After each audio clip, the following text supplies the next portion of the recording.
Greetings and salutations, creature lovers. This is Mr. Venom welcoming you to episode 41 of No More Room in Hell presents Creature Comforts. Before we introduce our movie, let me go ahead and introduce my cohorts. Coming to us from the main show, No More Room in Hell, it is Mr. Derek B. How you doing, Derek? Hey, yo, it's the Yeti. The Yeti. It's the Brown Yeti. And also joining us, coming to us from Fresh Cuts and the Horror Countdown podcast, it is Mr. Don Anelli. How you doing, Don? Yeah, what's going on? Always happy to be here.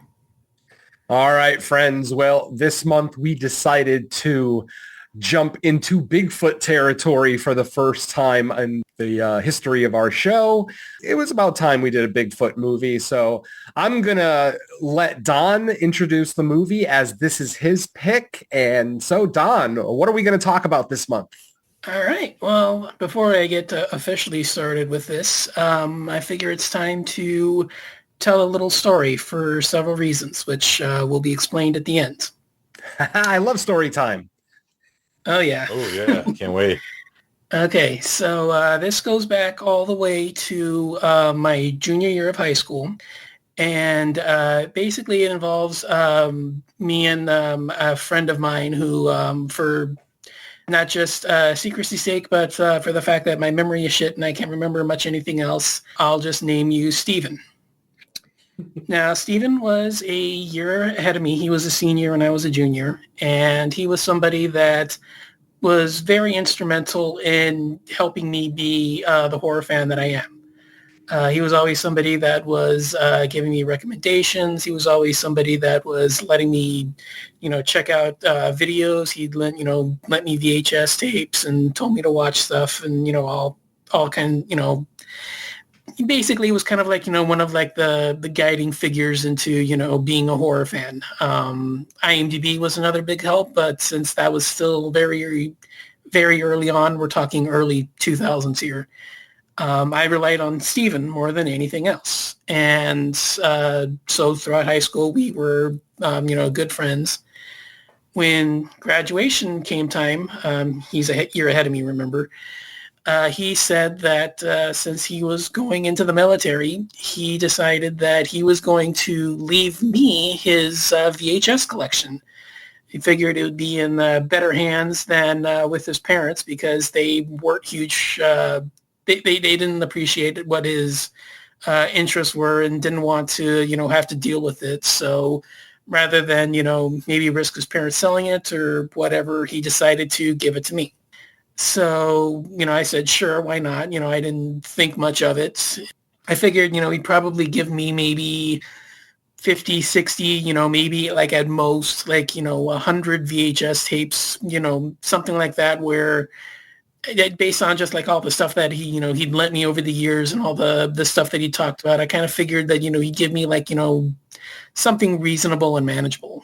Well, over the course of several trips to and from his house, he ended up giving me a collection of between 700 and 800 titles. Yeah, there was multiple full-scale moving box, those huge moving boxes filled to the brim with horror VHS and other such titles. The collection was practically in shambles. Upon delivery of the completed films, if I had a VHS tape in the corresponding jacket of the said movie, that was a minor miracle. By the time everything was collected, cataloged, and sorted out, I had roughly 50 to 60 VHS tapes with no corresponding jacket, and probably between 20 to 30 jackets, but no associated VHS for it. So that's kind of, something that's kind of haunted me to this day, is that I still don't have, everything in that collection, that, shipment that he gave me. To call the VHS tapes watchable is an insult. Half of the tapes flat out were unwatchable. The plastic rings, the white plastic on the back of the tape that connects to the gears that spins the magnetic tape itself, half of them were rusted shut and couldn't move. The protective flap over the top of it that protects the tape from being damaged was bented, broken off, or practically cut in half, essentially. Crinkle tape out the wazoo. I stopped counting. Basically, the collection was in shambles, and it was basically, like I said, half of it was unwatchable. Another 20 to 30 films that he had, I tried to watch were destroyed after one viewing, or were destroyed in the process of actually being watched. So I didn't even get to finish the movie. It basically just went kablooey right when I was watching it. And the film that we're talking about today is 1980's Night of the Demon, which is one of the films that was a one-time watch that was destroyed when it got rewound. Like I said, I will tell you the reason why I'm telling you this. There are several reasons why I'm explaining this. One, I've mentioned this story several times in other shows, either in part or summarized, or basically just, bits and pieces here and there, wherever the situation may vary.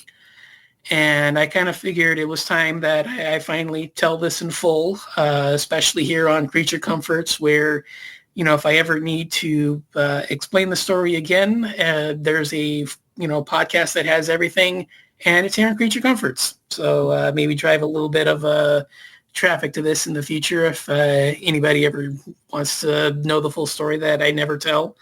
Two, I kind of figured that this would eat up a little bit of time just in the event that you guys found this utter shit and didn't have anything to say. So this was going to be a fun way to eat up some time and hopefully bump up the episode length a little bit. And third, we covered horny rapey fish creatures a few weeks ago. Why not horny rapey Bigfoot? So crossover awesome. with a rape worm from fucking Galaxy of Terror. Oh, I thought you were talking about White Lair, the White Worm. That movie was horny too. Yeah, it was. So that's kind of the reason why I wanted to pick this one. Was I'm still trying to whittle down the list of that 700-800 films that I had. I'm probably down to around 100 of them left that I still need to watch in some capacity. Night of the Demon, like I said, was a one-time watch. This was back before I even reviewed, before I was reviewing films, so there's no recollection recollection of it anywhere in my, history on IMDb, Letterboxd, or anything like that. And, unless you count the rewatch that I took to, for the show. But Night of the Demons was one. And like I said, I've been trying to whittle that list down for years. So why not do it here?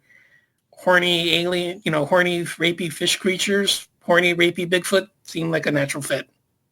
I love it. Yeah. Perfect for our horny audience. Hopefully not rapey, but horny anyway. Geigen approves. Yes, absolutely. All right, folks. So obviously that means our movie is Night of the Demon, coming to us from 1980. This movie is not rated. It comes in at 1 hour and 36 minutes, and our synopsis is as follows.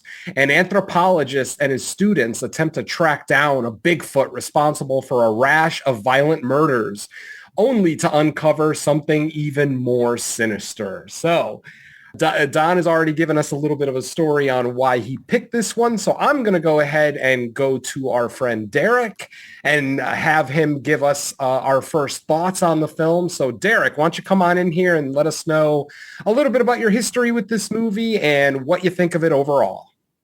Actually, weirdly enough, I found out about this movie maybe 9 years ago.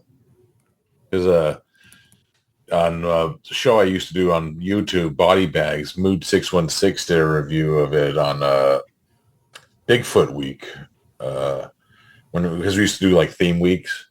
Mm-hmm. And that week he did Night of the Demon. I forgot if I was even part of that show or I don't know. We didn't do theme weeks when I did it when I first started, so I don't know when it was actually recorded. But yeah, it's the first time I ever heard of that movie. And when I had the DVD for the longest time, Code Red, which those aren't really easy to get back then anyways. Those were it was fucking crazy, but that's for a whole nother fucking show.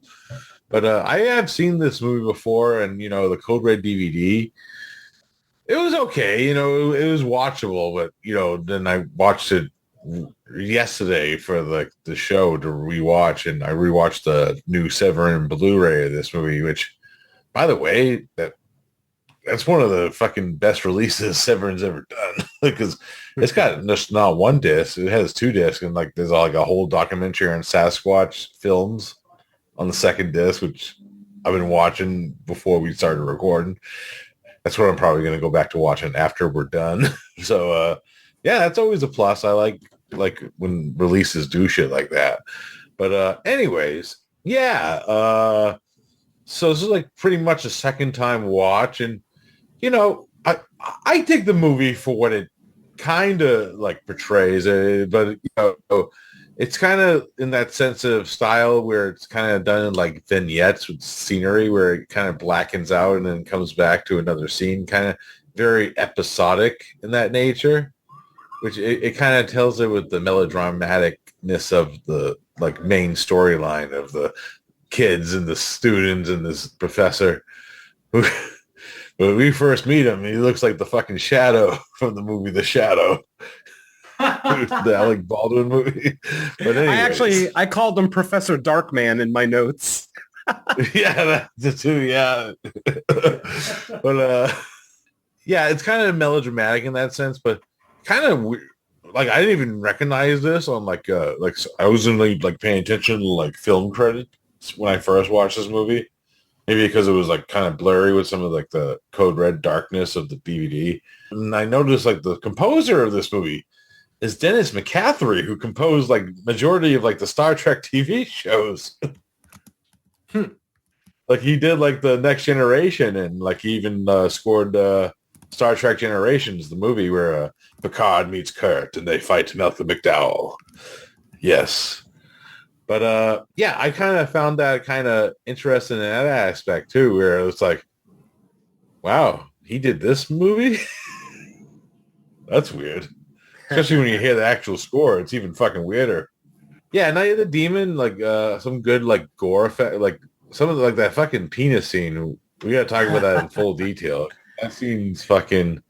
That's the most most notable scene of this movie, is because it has that penis ripping scene in it where yeah, and I also knew about this movie too because it was one of the video nasties too. It's one of the like I saw it in that Doze docs too before I've seen it, so it's kind of cool to revisit it. So yeah, that's my thoughts on Night of the Demon. Very cool. I'm going to go ahead and come in here next and maybe surprise a few people because this, my friends, was a first-time watch for me. Yes, I've been aware of Night of the Demon for decades, and it's just, and I even enjoyed the poster. I've always thought that the poster for this movie, maybe it's not the poster, maybe it's the cover for one of the newer DVD or Blu-ray releases, but I love it's probably this one I have in my hand right now. Nice, exactly. Yeah, just that cool profile, that side shot of Bigfoot on the poster, basically making Bigfoot look like a mutated, hairy Ron Perlman, and I'm okay with that, honestly. Dude. But yeah, like I said, this was a first-time watch for me, and I might surprise a few people and say I actually really had a good time with this one. Now, I will say that after the first act, I was fairly bored. I was actually worried that this movie was kind of going towards one of those less is more type movies, where you don't see the creature very much throughout the film. But as you go along, man, the quality of the kills really gets you into the movie. Like the first great kill is that arm rip. And that is even though we don't actually see the arm come off other than in shadow and silhouette. But once we see the aftermath, I thought they did really good. Like they're using real meat and real bone, they're not using prosthetic or, the stuff that they made in like a lab somewhere. Like they raided a butcher shop to make this movie. It's like real intestines, real, bones and flesh and real sausage. Yeah, hey, I'll take it. I mean, for a 1980 low budget, and from some of the videos, some of the behind the scenes videos that I watched of this movie, low budget might even be giving it a little bit of a compliment. This is like a micro budget, a horror film from 1980. And you can obviously tell that most of the money went into the effects because it definitely didn't go into the acting or the directing or the editing. In fact, the lighting and some of the scenes in this movie are just way too dark. Now, I don't know if maybe it's just the version that I saw because I watched it online. I'm not sure if it's that new, cut that was recently released, but the scenes like around the campfires at night, man, sometimes it was hard for me to see who the hell was talking or where my focus was supposed to be on the screen because the screen was so dark. A minor gripe, honestly. I mean, but like I said, after the first act, once the kills really start to gear up, and my favorite kill in this movie is the Girl Scout kill. I think the Girl Scout kill is fucking brutal. It's not the goriest or bloodiest kill in this movie. It's actually one of the tamer looking kills in the movie.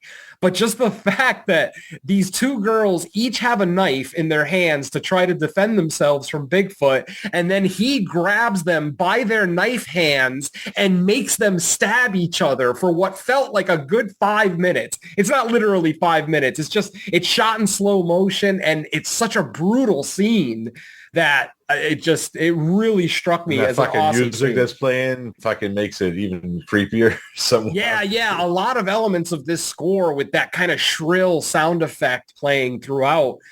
It works in a lot of scenes. I will admit towards the end, it kind of started to grate on me. And I mean at like the very end. So it's not like halfway through the movie, I was getting sick of the score. No, not at all. I could see how this guy went on to definitely do more and better, scores and obviously more prestigious scores, things like that. So that's definitely cool. But like I said, for gorehounds like myself, this movie delivers. I mean, we get intestine rips, we get throat slits, we get, we get a decapitation, I think, early on, if I remember. Hopefully I'm not confusing my movies, but regardless, we get some really, really great kills. And then the cabin siege at the end where Bigfoot is literally he gives no fucks whatsoever. He's just killing anything that moves. And obviously, he has a very good reason to be doing it. Obviously, that scene, the siege in the cabin, is literally the scene after Bigfoot finds his, dead child, buried in a box behind Wanda's cabin. And he just goes ballistic. And I love that scene. The entire scene is shot in slow motion. There's some great gore here. I mean, like I said, we get intestines getting ripped out. We even get Bigfoot using tools. Like, I was very impressed with how smart this Bigfoot is. Not only does he use pitchforks and clubs and things like that, he understands the nature of glass. Like, there's a scene where he smashes a guy's head through glass and then he basically rubs his neck over the broken glass. Like, he understands that broken glass is incredibly sharp. And I gotta say, this is probably, other than maybe exists, this is one of the smartest Bigfoot creatures I've ever seen. So I genuinely appreciate that. Go ahead, Derek. Actually, I was going to say Venom. I was going to bring that up. It kind of like maybe Eduardo Sanchez was a fan of this movie. It kind of feels like it kind of borrowed elements to make. Absolutely, yeah. The death of the child and the vengeance factor. Absolutely, no, definitely. And for those who don't know, Exists is my absolute favorite Bigfoot movie. I adore that film. I am a found footage guy. So obviously, in general, I like found footage, but Exists is it's an exceptional example of great found footage with awesome tension, atmosphere. Maybe the kills are a little lacking, I will admit, but ultimately overall, especially considering that movie came out the same year as Willow Creek, which for me personally was a major disappointment. I don't hate the movie, but I definitely don't like it very much. And like I said, Exists just to me is the best. Yeah, Willow Creek's a weird one because I actually like the first half more than the second half. No, absolutely. Weird. It seems like once they get into the woods, the movie got kind of dull for me. Like, Willow Creek has like a 10-minute scene, or at least it felt like a 10-minute scene of the couple just sitting in their tent quietly trying to listen to what's going on outside the tent. And I'm like, is this supposed to be engaging for the audience? Like, what the fuck? I'm bored. Come on now. Yeah, we've already seen this. It was called Blair Witch. Exactly. Thank you. I really didn't need to see them just sitting in a tent trying to listen to what's going on outside. Anyway, so the point is, this probably, after one watch, this probably vaults itself up into my top 3 Bigfoot movies. And mind you, as I said earlier, I'm not the biggest Bigfoot guy. So the one thing that I am going to knock the movie for, and it's not necessarily this movie's fault, it was kind of a common trend among 70s and 80s movies. It's the fact that the filmmakers assume that the audience knows nothing about police investigation. Now, this movie is not a police procedural in any way, shape, or form. But what bothers me is that, and I'm spoiling it here, so if you haven't seen the movie, please go check it out. It is worth it. At the end, the only survivor of the Bigfoot siege actually gets deemed mentally insane and gets committed. And I'm thinking to myself, if even a half-ass police investigator went to that cabin and saw basically everything that was going on, they would be able to tell the professor didn't do any of this. I mean, somebody had their intestines ripped out. Somebody had their head ripped off. I mean, and then on top of the fact that the professor's face, it was fucking burned. I mean, he burned the majority of his face. Not he, but Bigfoot burned the majority of his face on a flat iron stove.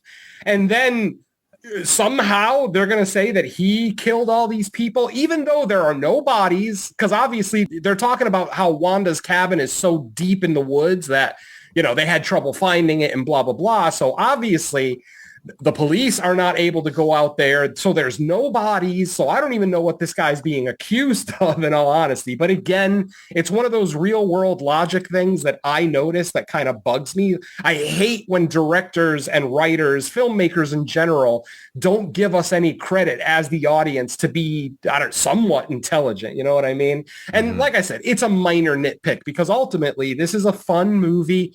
If you can get past the bad acting, if you can get past the uninteresting characters talking about uninteresting things and get to the nitty gritty of this movie, I think most people are going to enjoy it, especially gorehounds. I mean, this is just some spectacular kills. I know I'm kind of repeating myself here, but it bears repeating that these kills really, for a micro budget movie from 1980, probably shot in 1979, this thing looks really, really well done. Like I said, I have my issues with some of the cinematography, some of the lighting. But again, ultimately, I'm very forgiving of it because it is a micro budget production. So yeah, overall on first watch, and I literally just finished my first watch, less than a half an hour ago. And I'm still kind of jazzed on it. I mean, I'm not going to sit here and say that the movie overall is great and essential viewing, but I will say if you like kills and you like Bigfoot, there's no reason to not check out Night of the Demon. This was definitely a surprise to me because I was definitely expecting, when I did the tiny little bit of research that I did before watching the movie, I was totally expecting this thing to be just some micro budget piece of crap that I didn't care for. But much to my surprise and probably Don's surprise, yeah, I really ended up enjoying this one. Like I said, I can forgive bad acting because the movie ultimately, even though it takes itself very seriously, you can see that these people, they're trying their hardest to try to convey emotions, convey fear, convey frustration, things like that. So, this definitely isn't a Sharknado by any stretch where they know they're making a bad movie, So I will absolutely give Night of the Demon its credit. So having said that, let's go ahead and bring in the man who picked the movie, Mr. Don Anelli, and ask Don, give us your thoughts on Night of the Demon. Okay, yeah. I'm kind of right there with Venom. I was actually a little surprised how much fun this was. I do remember a few things, which is, one of the reasons, like I said, why I picked it. I do remember some of the kills, especially the dick ripping. I do remember some of the... I didn't remember the order for sure, but I do remember the cabin massacre, which was another big thing, but I didn't remember where it was. So I remember that there was one, but I didn't remember, anything about who was involved. Just that, there was a sequence where Bigfoot attacks the cabin and, basically just, ramshackles through and, attacks the survivors. But I came away really kind of enjoying it. I mean, yeah, it takes a while to get going. Some of the, investigation scenes with the group kind of walking around campus trying to, investigate what's going on, trying to talk with the locals. Some of that could have, been sped up a little, but yeah, when we get to the woods, it's a lot of fun. Like Venom said, it does kind of showcase its budget at times. Like he said, I think there's like one or two campfire scenes where they're trying to like relate different legends about Bigfoot and the history with the area and like people going missing and stuff like that. And it is sometimes hard to make out who's talking because it's kind of dark and kind of difficult to tell what's going on and who's talking. But for the most part, yeah, I had a lot of fun with it. The action's really kind of in the second half is really kind of fun.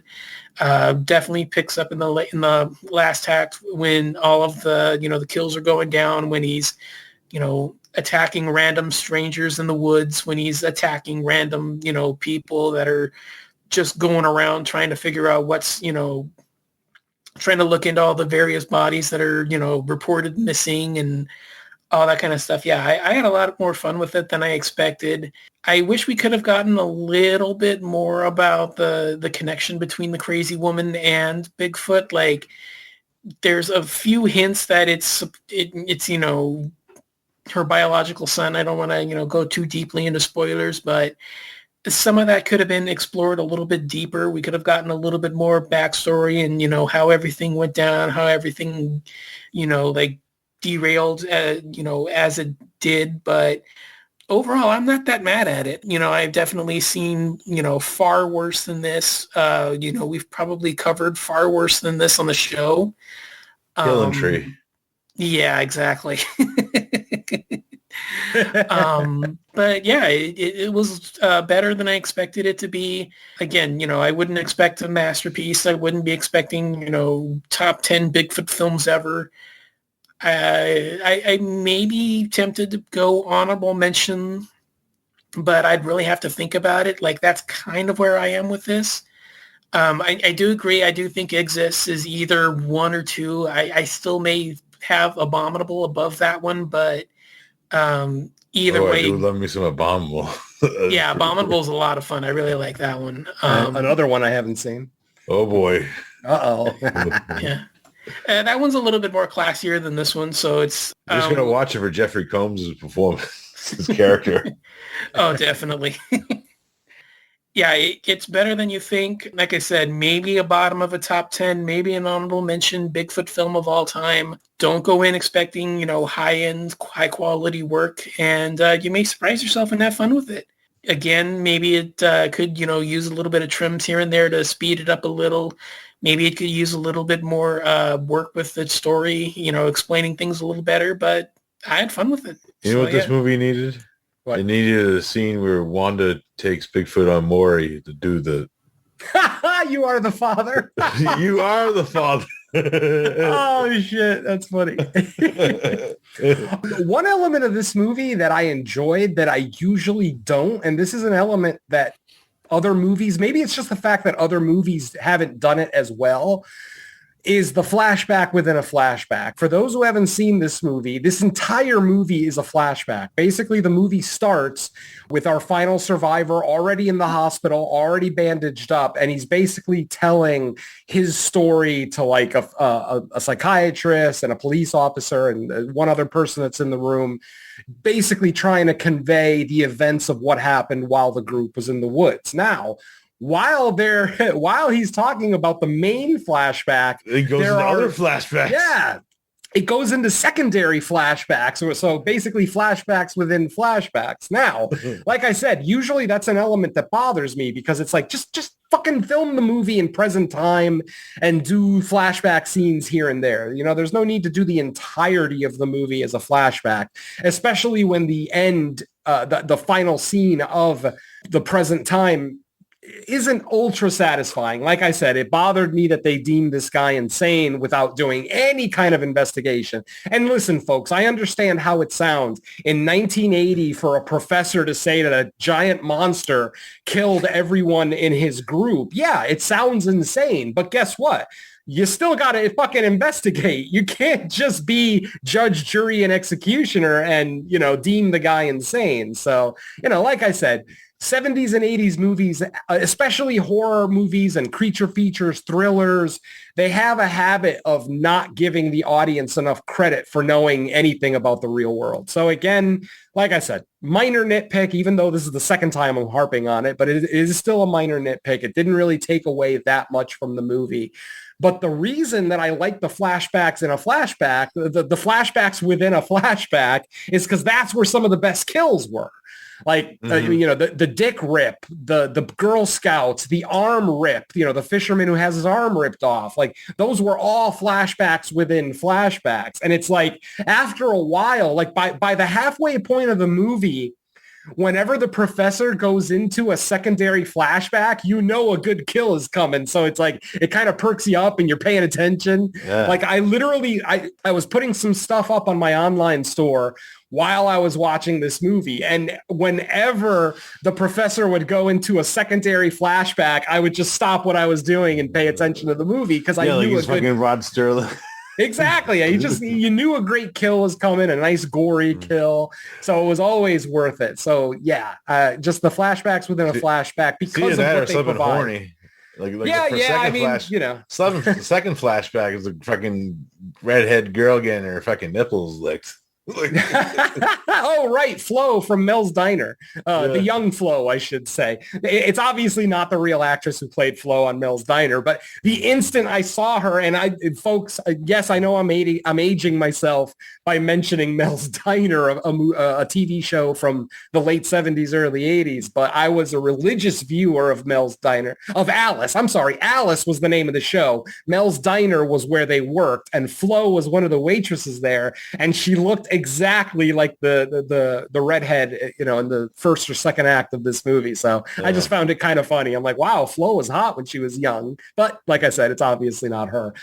But yeah, I mean, like I said, the movie had elements that I really enjoyed. Obviously, the gore. I love the creature design of this one. The reason I like the creature design of this one is that the real world people that believe in Bigfoot, some of them have a theory that, Bigfoot's not just some like cave monster that lives in the woods, that he's basically an early human that just never evolved. Since the creatures, the Sasquatch, if you will, since they never left the woods, they never evolved into what Homo erectus and, all the humans after that became. And when you look at this guy, he looks very much like a caveman. He looks like just an overly hairy caveman.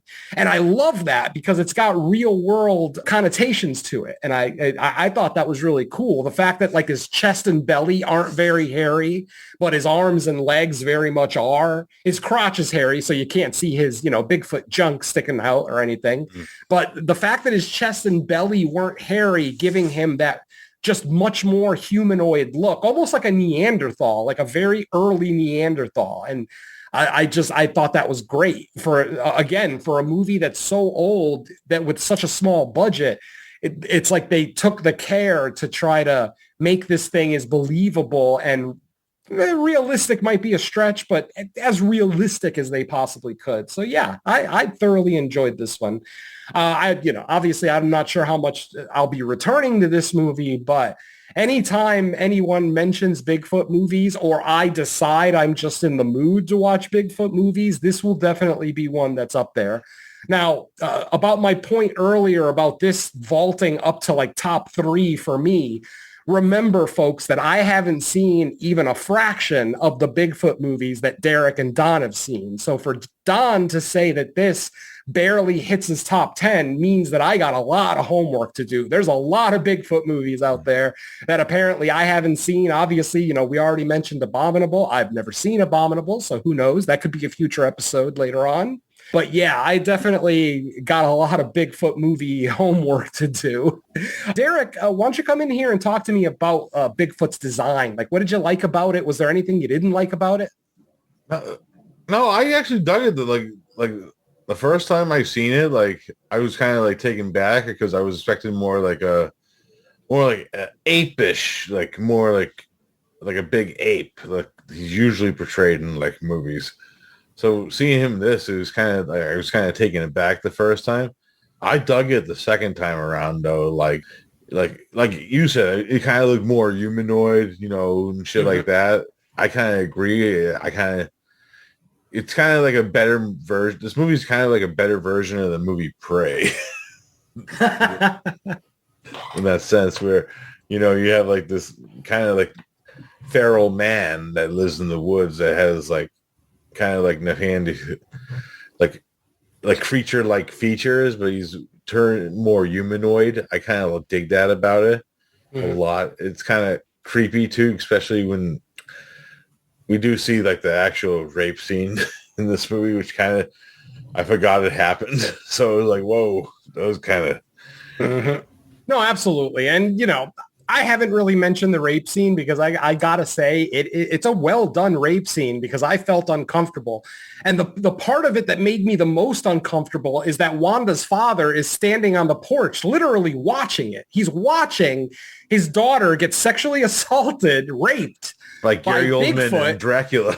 Yeah, and not doing anything. Like he's sitting there. He hears, obviously his daughter is in distress. She doesn't want to be raped. It's not like she's enjoying herself. Yet this Christian idiot somehow makes it seem like she wanted that to happen. And then, of course, she gets pregnant and there is a birthing scene where, we see Wanda give birth to a very fucked up baby. I mean, the baby is very humanoid, but it looks like it's missing its skin. It's like it's all bloody and nasty looking. We only get a quick shot of it. But so, yeah, I mean, I already have issues with, religious zealots, but to see this guy literally watch his daughter get raped and then blame her for it to the point that he killed her baby. I'm sorry. He deserved to get burned. In fact, I loved it.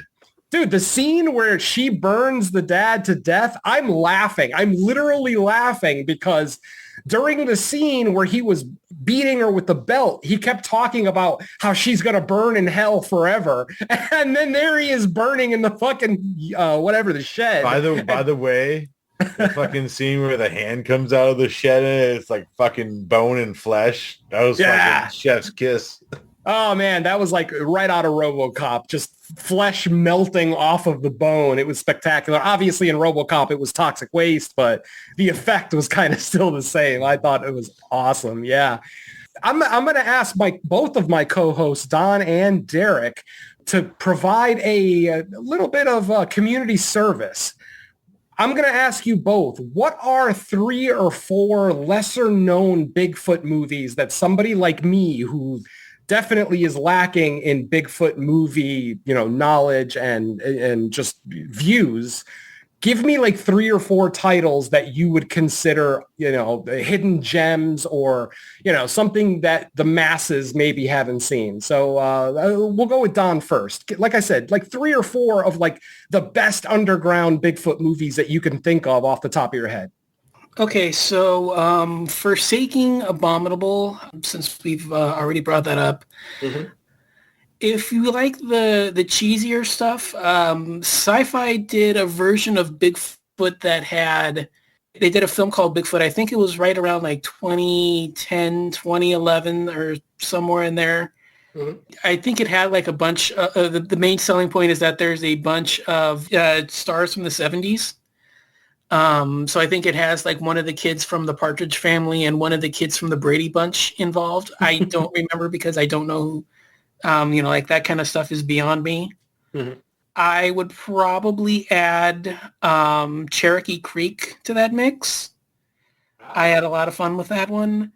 And this is another one that I don't know if a lot of people have seen it, but I really definitely enjoyed it. It's a film called Primal Rage. Oh, I think I've seen that one. Okay, yeah. So that one's kind of like the one with the car accident and the woman getting stalked through the woods. Is that the one where the creature like wears a wooden mask? Yeah. And he's like fucking Rambo. Yeah, I like that movie a lot, actually. Okay, yeah. So okay. Let me see if I can try to think of another one then. I mean, a lot of the stuff is kind of like the cheesy Sci-Fi Channel stuff. Mm-hmm. I didn't mind something called Sasquatch Mountain. I think that's what it's called. Let me look. I know who's in it. It's got Lance Henriksen and the chick from Cabin Fever. What's her tits? Serena Vincent. Hold on. Let me. Yeah, it has Lance Henriksen and Serena Vincent in it. Hold on. Let me see if I can find it. Cool. While Don's doing that, Derek, are there any others that Don didn't mention that come off the top of your head? Which ones did I dig? Let's see. I'm trying to remember some names of them because sometimes they meld together. No, it's true. Yeah. Yes. Okay. One that I really dug, probably. Well, I kind of link like a lot of like the Bigfoot and Yeti movies together because they're kind of like similar in situations where, in that sense. Mm-hmm. But I really liked the TV movie Snow Beast, like the original with Clint Walker. That one's pretty good. I dig it for a made-to-TV movie. Another one that was pretty... It was kind of like lacking on like a lot of like Bigfoot kills and sense, but one that I kind of dug watching it was a Big Legend, where it's like this guy who lost his wife when they were camping goes out hunting for the Bigfoot. He actually interacts with another like cryptid hunter.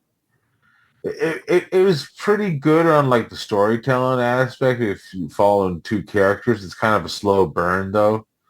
In that sense, where you do get like a good confrontation with the Bigfoot later in the movie, and the design of it's fucking kind of cool looking. It's big, fucking hulking, like looks like the fucking Undertaker, to be honest with you. That one's pretty cool. Yeah, other than that, there's some like lower budget ones like fucking Legend of Boggy Creek. Oh yeah, right. Yeah, that one's pretty good. There's a sequel to that one too, right? Yeah. Yeah, that one's an experience for sure. But Yeah, one that I really love from the 70s too is Creature from Black Lake, which kind of a cool atmosphere and cool setting. Mhm. Yeah, I dig that one. Nice, nice. Don, did you find that title? Yeah, so I was right. It is Sasquatch Mountain. The other reason why I was kind of confused about it is that I saw it under the title Devil on the Mountain. That's why I was, Ah, yeah. Again, like these are like sci-fi channels kind of stuff.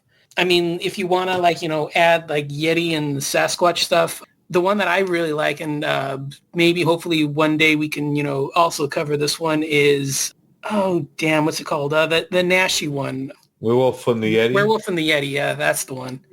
Where you not only have a Yeti, but you also have Paul Nashi as in his Voldemort Daninsky outfit.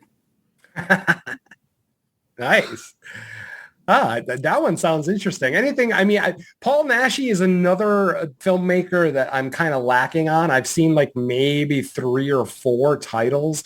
I actually have a Naschy box set on my Amazon wish list right now, if anybody's interested.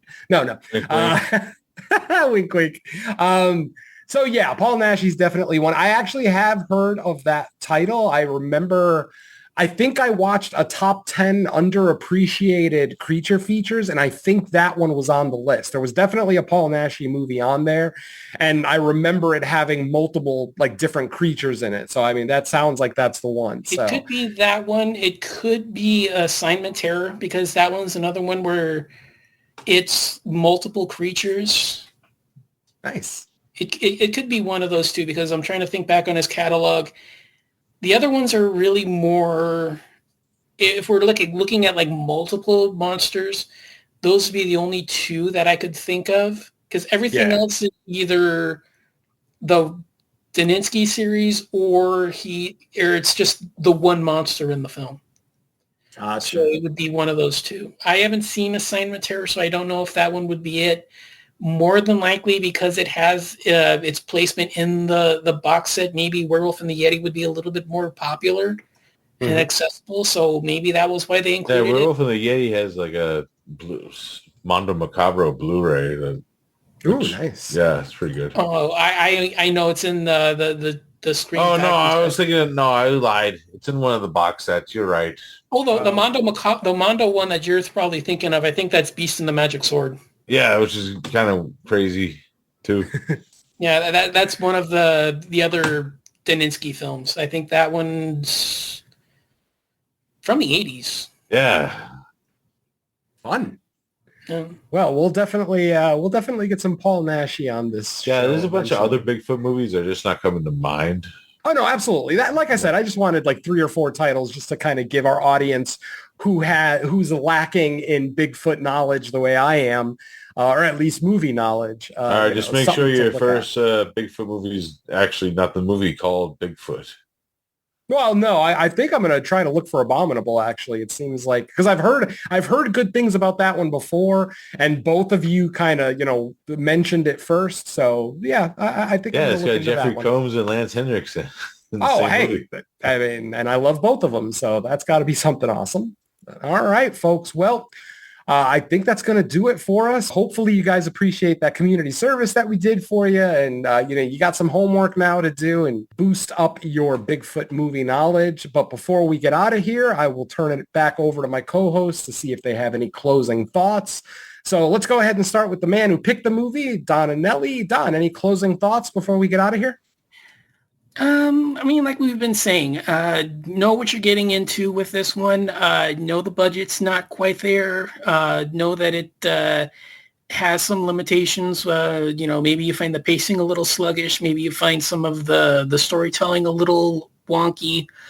Go into it looking for a lot of, Bigfoot action, and go into it knowing that you're going to get a lot of not necessarily like all-time great, but acceptable kills and gore, and a really fun, decent Bigfoot design, and you'll probably enjoy it.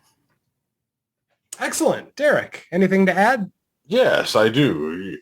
Like I said, if you are going to probably check this movie out and you want to see a pristine copy of it, I say pick up the Severin Blu-ray, because the aspect of all the special features. You get like interviews with like the producer and the director on this Bad Larry.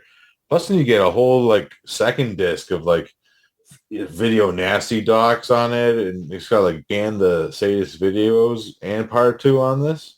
Which that's a kind of a bonus feature if I say so. So you get 2 like video nasty docs, and you get a whole like bonus feature about Bigfoot cinema in general, plus some other stuff. You get like lots of Bigfoot stuff on this, which is kind of very cool. Yeah, it sounds awesome. That's something to look into. Absolutely. Well, folks, for me, as I said, this was a first-time watch for me, and I am thoroughly surprised at how much I actually ended up enjoying it.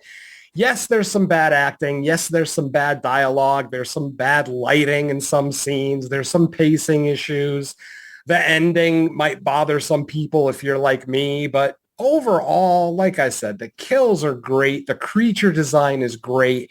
It's only an hour and 36 minutes, so you don't have to lose an entire afternoon checking this out. It's not a masterpiece by any stretch. This isn't Exists or any of the higher end, Bigfoot movies that we've gotten, but if you know what you're in for, and you definitely keep in mind that this is a micro-budget film from 1980, I think there's a lot of great things to be had from this movie. Just, even aside from the kills and the creature design, there is still some fun to be had. And hey, anytime you get to watch a biker get his dick ripped off, I mean, that's a good time for everybody. Well, except the biker, but otherwise, it's a fun time. So, yeah, that's poor guy who's just going to take a piss. Well, he was smoking a joint too. I think the filmmakers were trying to have a little message there. Don't pull over to smoke a joint. Weirdly enough, because I heard like a few slasher podcasts actually do this movie as like kind of like, because it does have like that slasher POV too with the Bigfoot. Absolutely, yeah. I kind of dug it too, the way they kind of added a lot of red to the POV shots of Bigfoot, because obviously who knows what a Bigfoot, Sasquatch, Yeti, whatever, how they see, are they colorblind like some animals, blah, blah, blah. So to actually see that different looking POV shot, especially because the instant that you see all that red, that you're looking through, Bigfoot's eyes. So I did appreciate that as well. So all right, folks, that's going to do it for episode 41 of Creature Comforts. On behalf of Derek B. and Don Anelli, I am Mr. Venom, thanking you all so much for joining us. And I do want to say that this episode obviously is late for those of you who are listening to it. It's obviously September for you. This is supposed to be our August episode. That is 100% my fault. After almost 2 years of unemployment, I finally got a full-time job this month, and they kind of threw me right to the wolves right away. Working, training, retail. More retail, exactly. Retail management. So not only do I have to learn all the retail stuff, I got to learn all the management stuff. I just wanted to let you know that, yes, I am very sorry that the August episode is actually going to be releasing in September, and that is absolutely 100% my fault. You know what that means? That means the turnaround should be quicker. Yeah, maybe we get 2 episodes this month, maybe. Oh, hey, that's what I'm aiming for, So hopefully, who's the next pick? Is it Derek or me? I forget. The last one was, Black Scorpion was Derek, so it's me. Maybe Paul Naschy might come to the show sooner than we thought. We'll see.